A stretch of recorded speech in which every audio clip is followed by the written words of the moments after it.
ઓમ શ્રી ગણેશાય નમઃ. જય શ્રી કૃષ્ણ મિત્રો. કાશીના સાધુ અને મોચીની વાર્તા છે. ખૂબ જ સરસ મજાની વાર્તા છે. પૂરા ધ્યાનથી મનથી સાંભળજો. ઓમ નમો ભગવતે વાસુદેવાય. ઓમ નમઃ શિવાય. કાશી નગરીમાં એક મોચી રહેતો હતો. તે બહુ પ્રામાણિક હતો, સંતોષી પણ એટલો જ હતો. એકવાર એક સાધુ આવી મોચીને પૂછવા લાગ્યા કે મોચી ભગત, મારા પગના પગરખાનું શું પડે? મોચીએ કહ્યું, મારી પાસે સીવેલા તૈયાર નથી. સાધુ કહે છે, સીવી દો તો શું લેશો? મોચીએ કહ્યું કે 1.5 રૂપિયો લઈશ. સાધુને નવાઈ લાગી. બીજાઓએ 2 રૂપિયા કીધા, પછી ઘટાડીને 1.5 રૂપિયા સુધી આવ્યા હતા. પણ આણે તો મૂળમાં જ 1.5 રૂપિયો કહી દીધો. સાધુએ પૂછ્યું, 1.5 તો કહેવાનો, પણ લેવાના કેટલા તમે મોચી? મોચી સાધુ સામે જોઈ હસવા લાગ્યા. તેણે કહ્યું, જે કહેવાના એ જ લેવાના મહારાજ. આપની ઈચ્છા હોય તો હું બનાવું. સાધુએ કહ્યું, અચ્છા બનાવું. ક્યારે આપશો મને? મોચી બોલ્યા, પરમ દિવસે આ સમયે લઈ જજો. સાધુ કહે છે, જરૂર હો, મારે પરમ દિવસે સાંજે જવું છે, એમાં જરાય ઢીલ ન કરતા. મોચી કહે છે, જાઓ કે ન જાઓ, પરમ દિવસે તમને આ વખતે આ સમયે તમારા જૂતા જરૂર મળી જશે. પણ સાધુને મોચીના વાયદામાં જરા પણ વિશ્વાસ ન હતો.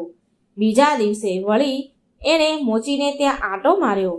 મોચીને પૂછ્યું, મોચી ભગત, કેટલું આવ્યું કામ મારું? કેટલે પહોંચ્યા મારું સીવવાના જૂતા? કેટલે પહોંચ્યા? મોચીએ કહ્યું, તમે બેફિકર રહો મહારાજ, વાયદો નહીં ચૂકું. છતાંય સાધુને શાંતિ ન વળી. ત્રીજા દિવસે સવારમાં વળી સાધુને વિચાર આવ્યો, લાવને જરા મોચીને ત્યાં આંટો મારું. પણ આ વખતે તો મોચીએ સાધુની કિંમત કરી. તેણે કહ્યું, મહારાજ, તમને માણસ પારખતા આવડતું નથી. આખી દુનિયા જૂઠું બોલે છે એમ જ તમે માનો છો. ખાલી તમે ધક્કા ન ખાઓ, ખાલી તમે ટાઈમ ન બગાડો.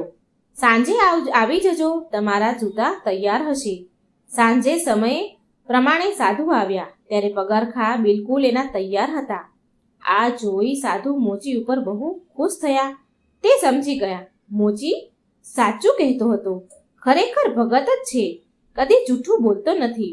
સાધુએ તેને 2 રૂપિયા આપ્યા. મોચી પાસે છૂટા પૈસા ન હતા. તે પૈસા લઈને ઊભો થયો. તેણે સાધુને કહ્યું, જરાક ઊભા રહો મહારાજ, હું સામેની દુકાનેથી છૂટા લઈ આવું, પરચુરણ લઈ આવું. સાધુએ કહ્યું, રહેવા દો ભગત, એટલા પૈસા આપણા તરફથી તમે તમાકુ ખાઈ લેજો. મોચીએ કહ્યું, હું તમાકુ ખાતો પીતો નથી મહારાજ. તો આપણા તરફથી પગરખા સીવવા માટે દોરી લાવજો. ના મહારાજ, હરામનો પૈસો મને ન ખપે. મોચી સામેની દુકાને પરચુરણ લેવા આમ કહીને ગયો.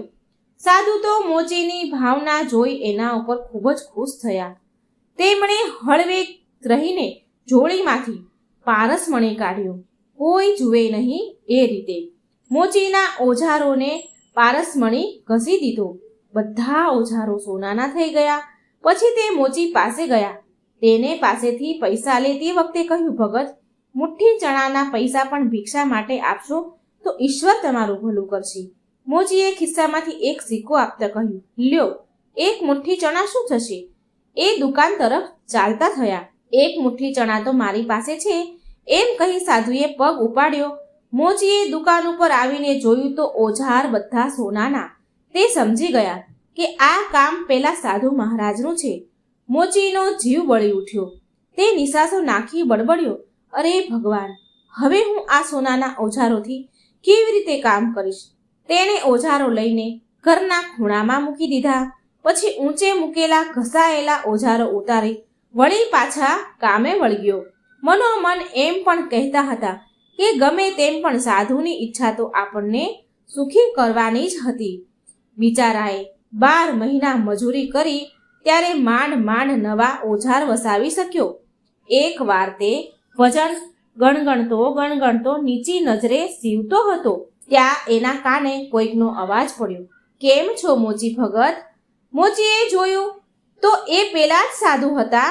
તેણે સાધુને કહ્યું, ઓજાર બગાડી નાખ્યા કે શું? ઓજાર બગડી ગયા હતા?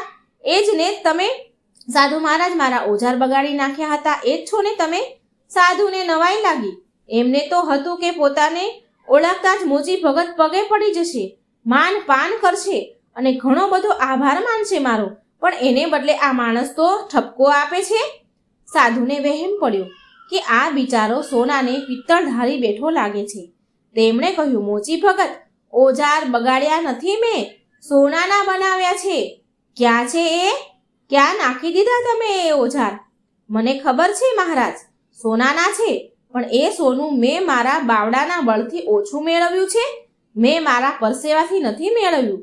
આવું કહ્યું? આવું મફત સોનું મારે શું કરવું? એ પડ્યા ખૂણામાં મારા ઓજારો, તમે પાછા જ લઈ જાઓ. સાધુએ મોચીને શિખામણ આપતા કહ્યું, મોચી ભગત, તમને કશી ગતા ગમ નથી. સોનું વેચીને પૈસા બનાવો ને મજા કરો. આ કાચી દુકાનને પાકી કરો. કામ કરનાર માણસો રાખો. બેઠા બેઠા ખાઓ ને લહેર પાણી લાડવા કરો. મોચીએ પૂછ્યું, ભગવાને આ હાથ પગ આપ્યા છે, એનું શું કરું મહારાજ? નવાઈ ભરી આંખે સાધુ તો મોચી ભગત સામે તાકી જ રહ્યા. મોચીએ કહ્યું, સાધુ મહારાજ, ભગવાને હાથ પગ કંઈ બેઠા બેઠા ખાવા માટે નથી આપ્યા, કામ કરવા માટે આપ્યા છે. આ સાંભળી સાધુ મહારાજ બોલ્યા, મોચી ભગત, સાચી વાત છે. ભગવાનને કામ કરવા જ હાથ પગ આપ્યા છે. હવેથી હું પણ હાથે કમાઈને જ ખાઈશ ને તમારા જેવો જીવનનો સાચો આનંદ મેળવીશ. સાધુ કોઈ ઊંડા વિચારમાં પડી ગયા હતા. પોતાના કામે વળતા મોચીએ સાધુને પૂછ્યું, કેમ મૂંગા થઈ ગયા તમે? સાધુ કહે છે, હું મૂંગો નથી થઈ ગયો, વિચારમાં પડી ગયો છું. શા વિચારમાં પડી ગયા છો મહારાજ? મેં તમને કંઈ ખોટું કહ્યું? તમારી વાત સાચી છે. તમારી વાત નથી કરતો હું, મારી વાત છે, સાધુ બોલે છે. સાધુએ મોચી સામે ગંભીર ભાવે જોઈને કહ્યું, હું પણ નાનું મોટું તપ તો કરું જ છું. જેમ મારી પાસે સોનું બનાવવાનું સાધન છે, છતાં મેં એનો ઉપયોગ મારી જાત માટે કદી પણ કર્યો નથી. ભિક્ષા માંગીને પેટનો ખાડો પૂરું છું, પણ આજે તારી આ ભિક્ષાનો જે ગર્વ મારામાં હતો તે પણ ગાળી નાખ્યો છે. આજથી તમે મારા ગુરુ ને આજથી હું તમારો આ દાખલો યાદ રાખીશ ને મારા ગર્વને ધોતો રહીશ.